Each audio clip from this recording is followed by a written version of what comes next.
Yun mga tol, isang mapagpalang umaga sa ating lahat. So, ngayon lang ako naka-uwi mga tol. Galing ako doon sa bundok. So, malis ako kahapon. At pinuntahan ko talaga si Tatang. So, natagalan ako sa pag-uwi. So, salamat naman at nagkita kami kaagad ni Tatang doon. Pinuntahan ko sa kanyang sa area niya. Kaya maraming sinasabi si Tatang sa akin tungkol doon sa agimat ko.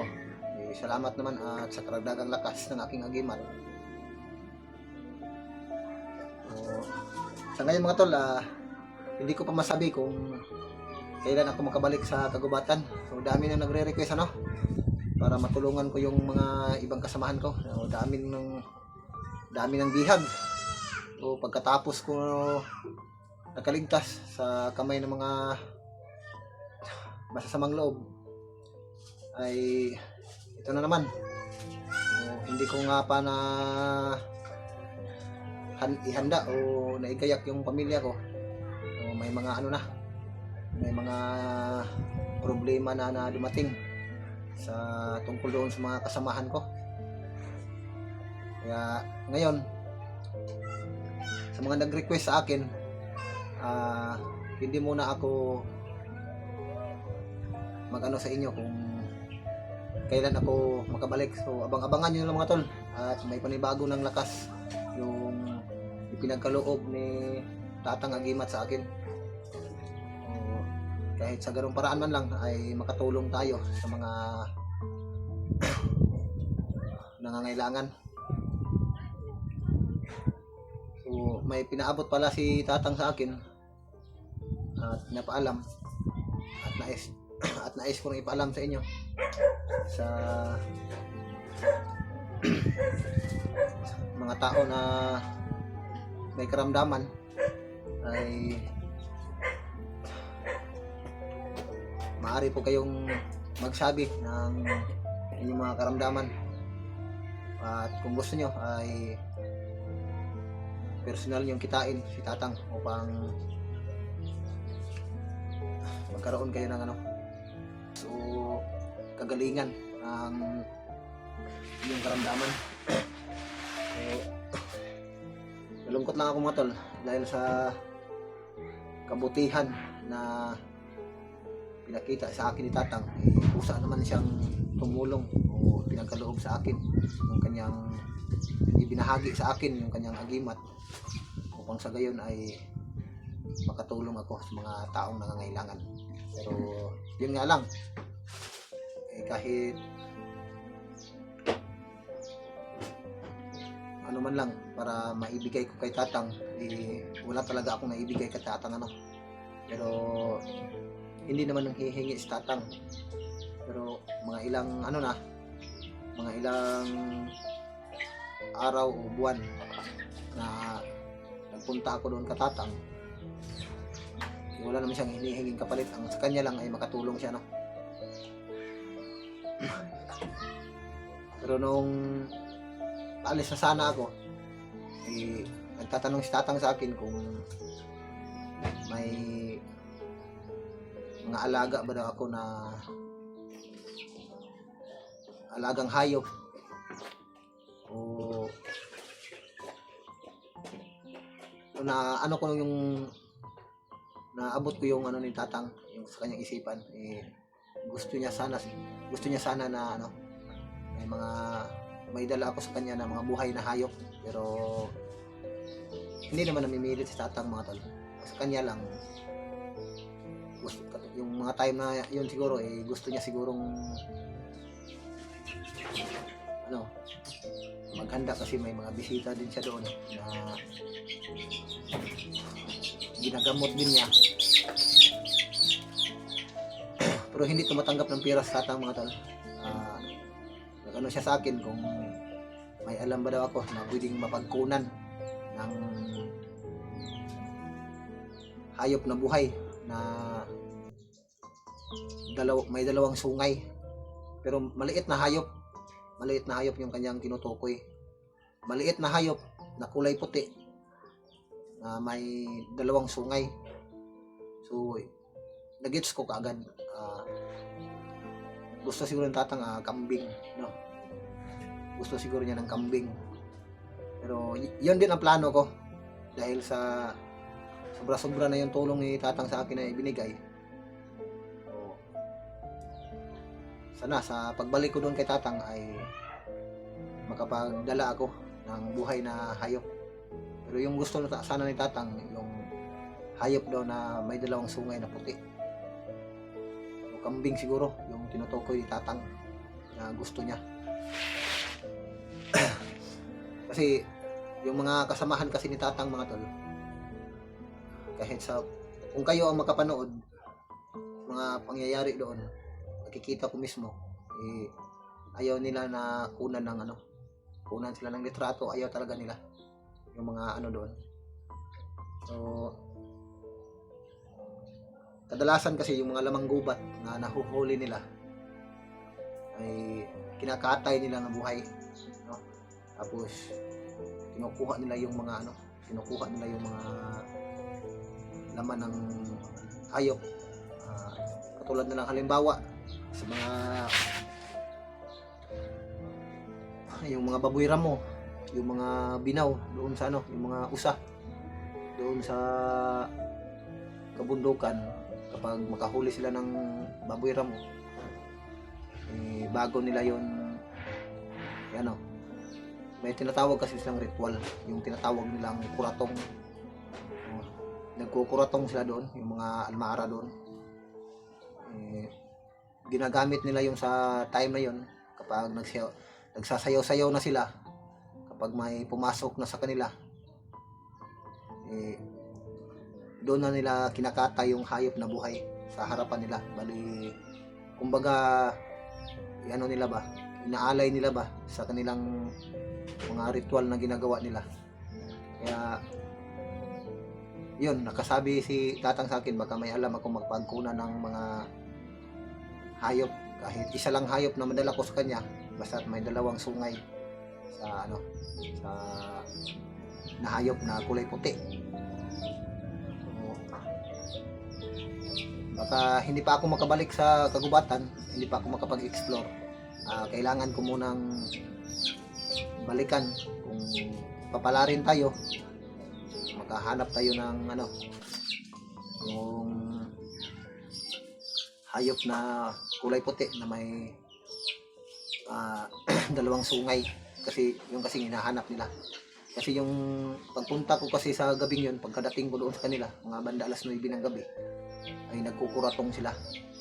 Yung nagsasayaw sila, parang may parang may sinasamba sila. Kaya kailangan talaga nila ng hayop na buhay upang ialay doon sa kanilang ginagamitan nila sa pag-aalay nila. So kailangan kong bigyan si tatang, pero hindi naman namimilit si tatang, mga tol. Kapag may dala ako, tinatanggap naman ni tatang, pero ayaw talaga ni tatang tumanggap ng pera. So gusto niya yung buhay na hayop yung dalhin sa kanya. Yun nga lang, sa ngayon ay wala pa akong maibigay. So, kailangan ko pang mag-ipon kung sakaling papalarin ako, para makabili ako ng kambing na yung hayop na may dalawang sungay. So, kasi maliit kasi yung tinutukoy ni tatang, maliit na hayop na 4 na paa, tapos may dalawang sungay. So hindi naman yun kalabaw, kasi yung kalabaw napakalaki naman nun. Kasi maliit kasi yung sinasabi ni tatang sa akin. Kumbaga siya ba, hindi naman niya sinabi kaagad sa akin na yun, nanghihingi siya. So hindi naman siya nanghihingi. Kung may alam lang daw ako na pwedeng mapagkunan ng hayop na may dalawang sungay, 4 na paa. So baka papalarin ako, mga tol. Hindi pa ako akyat doon sa area kung saan naroroon yung mga kasama ko. Sana ay mabalikan ko kaagad si tatang upang maibigay yung hinahanap ni Tatang. So, ilang bisis na ako na punta kay Tatang, kahit isa, wala akong naibigay na alay sa kanya. Kasi yung time na yun, yung pagpunta ko, ulitin ko mga tol, yung pagdating ko doon sa kinagabihang yun, ay nagkukuratong talaga sila. Yun ang tawag sa kanila, sa mga nakatira doon. May sila ba, parang may sinasamba sila, parang nag-aalay din sila para sa karagdagan lakas ng kanilang katawan. Kung nakikita yung mga tol, kung papayag na sila na videohan ko, tapos grabe ang lakas ng mga agimat na doon. So abang-abangan nyo mga tol, yung karagdagang lakas ko mga tol. Abangan nyo yung video ko. Chat, matutuwa kayo sa ipapakita ko sa inyo.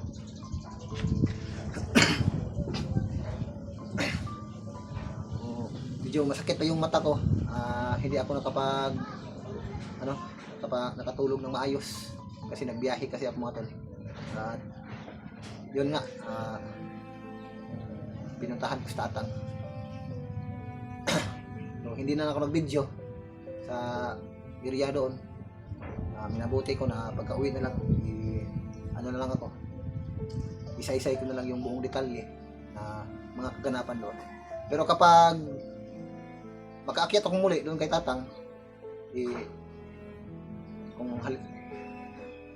kung papalarin tayo, makadala tayo ng pang-alay doon, kahit isang kambing lang dala ko sa kanya, kung mamarapati ni Tatang na makapag-video ako hanggang doon lang, pero hindi na doon sa gagawin nila na yung ginagawa nila na tradisyon nila, kahit doon lang sa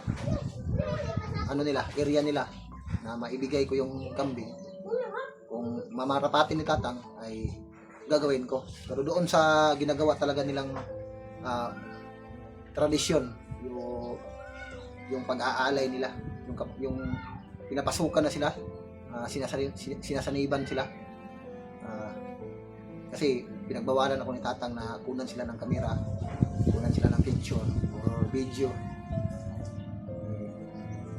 Nakikiusap si Tatang sa akin na huwag na silang kunan doon. Kaya ulitin ko mga tol, abang-abangan niyo yung video ko sa pagbalik explore ko. So mag-send kayo ng mga location sa mga kasama ko kung nasaan sila, upang matunton ko kung saan sila na bundok, dahil napakalawak ng kabundukan dito sa buong Pilipinas mga tol. Lalong-lalo na dito sa lugar namin sa Mindanao ay napakalawak ng mga kabundukan dito. O, kahit isang buwan ay hindi mo talaga maikot lahat ng kabundukan dito, maliban na lang siguro kung makasakay ka ng helicopter or MG, I mean yung eroplano. So, nasanay kasi ako yan kasi yung tawag namin dati, eroplano, MG. At yung helicopter naman, ang tawag sa amin noon dati ay tinatawag namin na UH o UH-1H. So kaya may banggit yun. So, na lang mga tol, na lang yung mga location nila, para malaman ko rin, kahit sa location man lang nila, na makita ko kung saan banda, dahil titingnan ko rin yung mga nila, subaybayan ko rin yung mga upload nila, kung sakaling malaman ko kung saang lugar yon, dahil napakarami na nagre-request sa akin na ganito, ganyan, maraming problema na naman na dumating. So, nakiusap sila sa akin na sana ay matulungan ko rin. O, yun nga naman yung ko, pat nandito ako, may ganito akong kakayahan, bakit hindi tayo tutulong? Ano pa mang silbi natin sa bakit naman tayo nag-i-explore kung hindi natin sila tutulungan? Wala naman tayong ibang pupuntahan doon. Yung point ko, doon talaga sa area yun kung nasaan sila. So salamat sa mga nag-request at nagpaalam sa akin. So salamat sa inyo. Sa pamamagitan ninyo ay nalaman ko rin yung mga nangyayari. Kasi andito ako sa baba. Yung ano ko, yung intention ko ngayon ay nasa pamilya ko. Bago ako, kasi yung plano ko bago ako aakyat doon, kailangan ko muna silang igayak dito. Kailangan ko silang ihanda. Pero yun lang, hindi ko na matiis yung mga ano, yung mga pangyayari, no? Yung mga ano. So, okay naman yung pamilya ko, safety naman sila. So, bago ako aalis, isipti ko muna sila bago ako aakyat sa kabundukan. So, yan mga tol. Maraming salamat sa inyo, no? At God bless po sa ating lahat. So, pagdating ko kanina dito mga tol, mga ilang minuto lang na pagdating ko dito ay narinig ko mismo yung ano, usapan ng mga kapitbahay ko dito. So, wala kasi kami dito kagabi mga tol, pati yung buong pamilya ko, yung asawa ko, yung anak ko wala dito kagabi. Umalis kami. Ako na lang yung nakakaalam kung saan ko sila iniwan. So, bago ako tumungo o nagpunta doon kay Tatang Agimat. So, pakinggan natin yung ano, usap-usapan ng mga kapitbahay dito tungkol sa nangyayari dito sa bahay kagabi. So, ito mga tol. So, nandito rin naman lang yung ano ko, asawa ko. Na gano'n sila.